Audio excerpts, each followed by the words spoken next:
Jean-Marc Kabundi, il était secrétaire général du parti présidentiel.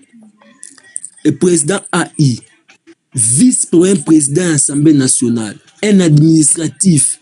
Mais à qui t'en as pine. Boki na ba réunion nene, te ba réunion secret à Moka. Yes, banda. Il ne mérite même pas de diriger Mboka. Atiki, il est pas si siège nango ata ouese tonda a pepa atate. Mais oui, je vous dis. Je vous dis. Ah bon? Même bureau atiki il est pas. Ils ont un message. Ali ba carte ya ba membre IDPS. Est-ce que c'est mon n'habite congolais toi la batu était tu dois être naïf. Jean-Marc Kabundi Jean-Marc Kabundi alors que les milices na Kingabwa qui ne le sait pas. Voter Jean-Marc Kabundi c'est cracher sur la mémoire des Congolais. Tozonga suna pasi. Jean-Marc Kabundi a kolobela M23 te. Jean-Marc Kabundi a sa classe temps a commis comme Kondiawa des jours à sa grande distinction. Et c'est grande distinction à solo pe. Mais c'est quoi dans l'université nini à sa droit na ILK à sa grande distinction. Qui a un problème psychique et psychologique. Voilà, allez se comprendre. En tout cas, pour ne pas prendre beaucoup de temps, je pense que tu vas nous trop langa. En tout cas, nous restons focus dans le combat et c'est la lutte libère. On est prêt à mourir pour le Congo. Merci. Merci beaucoup, maître Hyacinthe. Ndekolanga user, fongola micro na yo s'il vous plaît. Pour intervenir. Sokozo Kabiso. User, nous vous acaba user. Ouvrez votre micro s'il vous plaît. Vous après. Oui. Bonsoir la donne. Bonsoir Yaya. Ah, oui, c'est Sengo Kolando Pinga Bupona Landako et souvent et n'a partagé ma vie na yo. Vraiment na commentara mais vraiment et déjà fait grâce na en directeur. Et nous a fait bref, si vous voulez na italien pour avant na Italie. Si vous voulez na italien italien tu baro répondre. Bon, on est zaga pour chama lisole za elengi. Vraiment naza vraiment touché na sujet oyo sur la constitution et puis na position de Jean-Marc Kabundi. Et nous devons comprendre une chose. Au début, tu comprenais que dans en général, visé à président Félix. Nous avions dit beaucoup de choses sur lui. Or, Azaï Moutoumoko, Azaï focalisé dans Makambo et Bongisa qui frère auto précédent sur la position Jean-Marc Kabundi na Katia UDPS. Il n'a rien fait du tout. Et dans l'Andaki, il y avait une autre personne qui avait parlé quelques jours passés, qui Jean-Marc Kabundi Azalaka infiltré depuis à côté de Sakaiwana. Neba mimaka iwana Azalaka, c'est pas que Azala makila le la batumsu ya IDPS au Batambuk Isaac infiltré batinere kutinda. Et puis preuve on comme on na suka awa.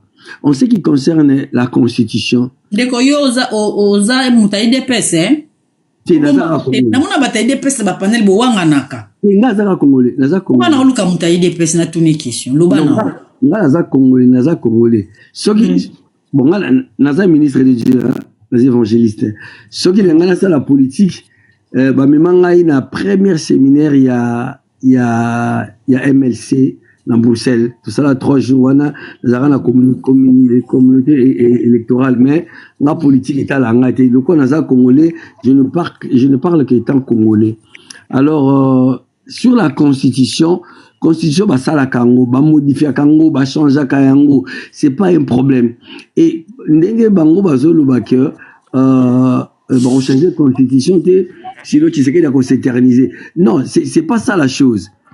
constitution basala ngo sur mesure te so basala sur mesure yonde ozana posa otikalana. Or les avantages de la constitution ba ancien président ce qui lelo président Fatia Lobi atikango lui aussi il va bénéficier, mais c'est quelqu'un qui voit qu'un jour à ozalate mais mboka eko continuer, d'où modifier la constitution, changer la constitution eza Jean Kabound alobake dialogue comme ça la maté sans le M23, mais il doit azana solité Jean Kabound Ndeko kanga micro oyo mocho matawa ndeko kanga micro Yé alobake sans M23 dialogue exacté. Jamais Jean-Marc Kabound n'est pas la constitution du pays. Ndeko Justin kanga micro non s'il vous plaît. Jean-Marc Kabound a sa constitution mbokate. Il était moutako salake constitution ils a modifié tout et ils a échangé. Azana il n'a aucun pouvoir. Il n'a aucun pouvoir de refuser d'échanger ou de toucher à quelques articles de la Constitution. Constitution mobilisée, ils ont payé sa poids na ex-président. Oh, il y a ça, les cas, ma mandat n'a pas ici là. Il y a mon coup, il y a ça, le glissement. Ça aussi, c'est changer la Constitution. Donc, quant à moi, tu repayes sa poids na malobaya Jean-Marc Kabound parce qu'il n'est rien. À quel qu'on s'allie na M23. Nous savons M23, comment ils ont répondu et ils continuent à répondre le sang congolais na sol congolais. M23 n'est pas congolais. Pourquoi ba ko vanta ba dialogue nyonso oyo salima na mboka wana ba kota tozaleka ba koti si ba oyo to mo le sort na et le président Fachi l'a dit bien depuis ba kota bango ba lukaka ba détruire mboka. Or na moment to komi to koki ko se laisser plus emporter na ba sentiment na te ba katela ba tola gâteau bokota ba wana suka nango ba luka to songa kana dialogue. Donc comme le chef a dit a boy dialogue te mais dialogue bango kozala na ba nani ba oyo ba sopi makila ba congolais, ils ne peuvent en aucun cas participer na dialogue ba kokite parce que ba luki ba sala ba assassinat chef de l'état ba luki ba sala ba coup d'état ce qui ba coup d'état na bango simbaka to ba assassiner chef de l'état ba linga ba luka dialogue te comme ba kutana na ba mur. Les grands déboulonneurs a déboulonné bango na clémo ya munne na déboulonné bango tout ba yebisu esika ba okenete ba komo ko luka au dialogue salama ba kota. En tout cas dans ces cas-là la donna ndenge yo aux orateurs au sala ba live aux orateurs au sala ba vidéo betela ngol susete ngo betaka so na wala nga mona sekara mo kompiso na sambo o ba nga mona ndako na nazo seka. Bref mais attends un peu le lope mutuma komeninga abisinga la donna à chaque fois on a ba vidéo na rôle na seka kana niveau moko de déstressar mais après solo oh yomo se rendre compte de tangolo ba blom su ba blom ah o mona nga mona c'est qui na sekna parce que la donna aye ba makambo azolo ba to eza spontané ouais. Omona ozi oyo kuna obeti marteau koto ozi obi neti yo kanga na wala nga est-ce que la donna azoka nta mutango za en face na yeto ndenge on a vraiment en face. Donc bref pour na changement de constitution ou comment modifier je suis d'avis en ce qui concerne le dialogue comme yemoko les grands boulonnais albaki dialogue eza mais oyo nyonso asopi makila ya ba congolais a participer na dialogue te. Donc le la grand boulonneur yemoko lobi Fachi Béton to ndi bien ka bongo voilà nzamba pambola bino na yomoko bakiselo sumaele na boanya na kombo na mais na olingana mona otelinga kombo penda na photo na sepila na ochela na elongino nde na kanga ya maître ya tente na kombo na ochela président Fachi yemoko ateli bango ligne rouge Fachi ayebaki ke Kagame aza derrière tout ça.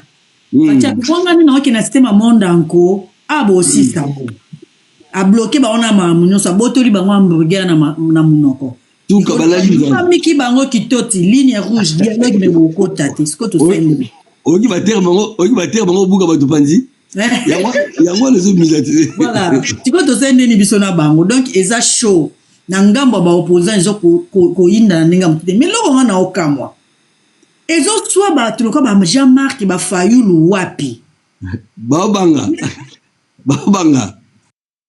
soki Jean-Marc azalaki na union alingaka lobaki basimba constitution teto dialogue sans Kabila ezalate mais Kabila alors le dialogue qu'est-ce qu'il va dire lukela biso batuna na bango baya débat bamata moko mataki na boka ki parce que ya ke non ndenga na lingati ngana boya ka opposante na cause unique panel bien deux ou troisième panel au tous en réseaux sociaux to yambaka les deux camps mais na lingaka l'autre camp tango yé awa yaka na ba argument ko na ba mensonge te pour kotia intoxité au moins intox ça fait quoi mutu muso azaki des passages ayo ki kaka phrase andinya kina oui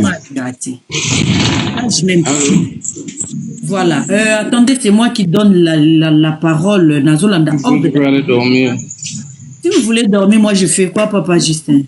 Non, ok, le téléphone là, on est dans l'angle. R22, c'est bon, allez-y, permettez na pesta ya kende. Vous avez 3 minutes pour intervenir, allez-y. Maman, bonsoir à tous. Bonsoir. Namoni mutana mozole bela kabundo na bosa les publicités makas botom politique. Il y a politique. Rien. Hier so batiki, omoni matata mpono. Omoni de nga sala campagne électorale. Omoni ak na tadis atamola ko na même passant muta ibi. Le monsieur là pour commencer, c'est quelqu'un qu'on peut arrêter pour faux et usage de faux. Il est kassayen. Je peux vous dire une chose. L'air passé dans l'Assemblée nationale tout au début. Pour ceux qui connaissent Kinshasa, au moment GB, il y a une avenue là, ils ont un petit vers hôtel Luntu. Au lieu hôtel Luana, au côté un peu à droite, il y a une immeuble Luana. À l'époque, moi j'étais chauffeur dans une société. J'allais prendre mon chef qui restait là-bas. C'est lui qui me disait tout. À organiser ayamba papa nae côté puisque c'est à côté Robatama. Le premier jour il n'est pas venu et ça n'était à Bangui. Les gens de Mukolo Ayaki a même bango il y a un petit jardin là à Yambi Bango les Kassaïens. Comment les Akabundi les Katangi enlèvent toujours nini à comment les Akabundi il parle bien Chiluba tel qu'il est là. C'est un Kassaïen. Et puis c'est l'homme de Balubako. Bon, tout beau ça n'a pas escasé le côté. En ce qui concerne la Constitution, le président Tshisekedi a droit mon côté à changer la Constitution. Bazoko sabiso, so tangi Constitution yango moko, ils ont fait l'anzela comment bako changer yango. Dans la retenue des cas, ils ont soit par à partir de 2 chambres du Parlement. Soit par référendum. Référendum, ça veut dire quoi? Soit ils ont formé une élection, il y a les oui, le col va se changer, tout changer. Allez, tout une élection. Si les oui remportent, le oui c'est le peuple, va changer. Soit le non, va changer. Donc ça n'engage même pas le président. Le président va d'accord. Vous comprenez? Il y a cette semaine, je suivais un débat, bon. Dans une des chaînes, il y a Congo. Parmi soi-disant comment constitution. Nous gestion là, et ça qui n'a pas constitution, et ça qui les accords entre les belgérants. Vous comprenez? Taillé quand on a un modèle bayaki, groupes armés, c'est taillé na biloko wana. Ce n'est pas, on peut pas appeler ça une constitution. C'était les accords entre les belgérants. Comment on fait pas changer ça? C'est un faux débat, maman. Les accords canadiens, on va aller soit à niveau réformé, ce n'est pas encore le moment. Tout si ça dans nos guerres. Baza pété ma casse. Vous pouvez savoir si on a le combo et puis je peux vous dire mais qui matata tamponi ko talika. On est batika kia so ba pekisa ki mo ente kendo sala campagne. Akume le kana matadi wana bato baole kalokola ba passa nyonso bato bazate botika ye. Akini na poto wani ya sangisa ke pesa disamba ba banene lobelo bali abete makasi. Donc, bon, le bel été, tout le monde comme constitution. Constitution, ils en ont deux portes. Il y a un moment, c'est fongoli, comment, bah, quoi changer. Si aujourd'hui, bah, tu vas insister dialogue, c'est pourquoi. Puisque, bah, moi, déjà, bah, pourtant, ils insistent, non, tout verrouillé que le président ne se représente pas. Bah, pays belé, bah, l'équipe, ils sont là, soit disant démocratie. Les présidents sont là, à côté de nous.